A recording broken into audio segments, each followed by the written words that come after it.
Hello কলিজার ভাই বোনের, আজকে আমরা চলে এসেছি ফ্রান্সের বিখ্যাত একটি সমুদ্র সৈকত প্লাস দ্বীপে। খুবই ছোট্ট একটি জায়গা, ছোট্ট একটি শহর,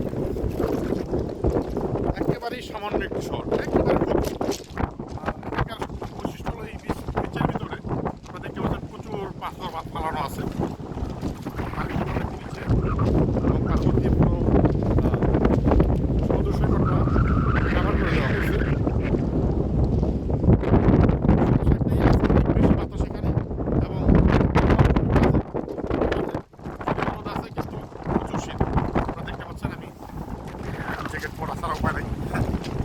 বাতাসের কারণে আমরা পানিতে নামতেও পারতেছি না। আমরা চারজন মিলে আসছিলাম, যার সাথে দেখার জন্য একটা ভিডিও করা হচ্ছে। সৈকতটা খুবই সুন্দর, বাতাস এত বেশি ক্যাপড়া হয়ে গেছে, বুঝতেই পারতেছেন বাতাসের মাত্রাটা এত বেশি, মাথায় ক্যাপড়া থাকতেছেন। যতই বলি যে চাঁদিটা লুকায় রাখবো, আপনাদের দেখাবো না, কিন্তু বাতাস চাচ্ছে না যে লুকায় রাখি, সব কিছু উড়াই নেওয়া যেতে, খুবই বাজে অবস্থা। এবং গর্জন যদি আপনারা জানেন, আপনারা ঠিক শুনতে পাচ্ছেন কিনা, গর্জনটা প্রচুর গর্জন করছে। স্বাভাবিক সাগর পাড়ের এমনিতে গর্জন হয়, তার উপর বাতাস এত বেশি, দেখতেই পেলেন কীভাবে ক্যাপটা উড়ে নিয়ে গিয়েছিল। এমন না যে আমার ক্যাপটাটা গরম, খুবই ছোটো, লাইট মেয়ে লেগে আসছে, সেটাও বাতাসের কাছে দেখতে পারলো।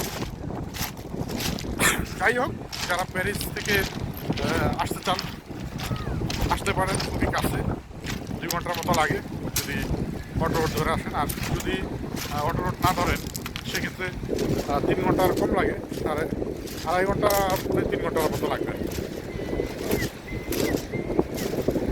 যাদের সময় আছে আসতে পারেন। তবে আমি বলবো যারা এখানে আসতে চান, অবশ্যই অনেকে আসছে, যারাই আসছে সাগর দিয়ে আসছে, বিশ্বর দিয়ে আসছে বা অটো রোড ধরে আসছে, এই প্রথম আমি অটো রোড ছাড়া এখানে আসছি এবং এত ভালো লাগছে।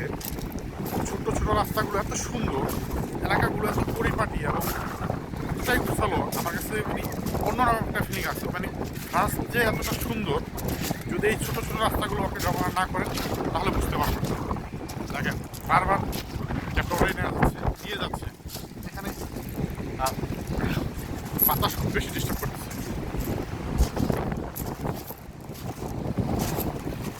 বাতাসের কারণে আজকে অনেক কম লোক সমাগম হয়েছে। এখানে আপনারা দেখতে পাবেন একদম ফাঁকা, পুরো বিচ একদম ফাঁকা, সামান্য কিছু লোক আসছে। তবে প্রচুর পরিমাণে কারণ এখানে একটি মেলা হচ্ছে, মেলার কারণে ওখানে প্রচুর লোক জড়ো হয়েছে। কিন্তু বাতাস যদি না থাকতো তারাও অবশ্যই এখানে আসতো। আমি মনে হয় 50-60 বার বাতাসের কথা বলে ফেলছি, কারণ এখানে বাতাস ছাড়া আর কিছুই নেই। আজকের যে আবহাওয়া, বাতাস ছাড়া এখানে আপনি কিছুই পাবেন না। তো যারা আজকে বের হয় নাই তারা খুব ভালো কাজ করছে। আমাদের মতো যারা বেকার মানুষ ঘুরতেছে, কাজ নেই, চলে আসছে, তারা এখন আফসোস করা ছাড়া কিছুই করার নেই।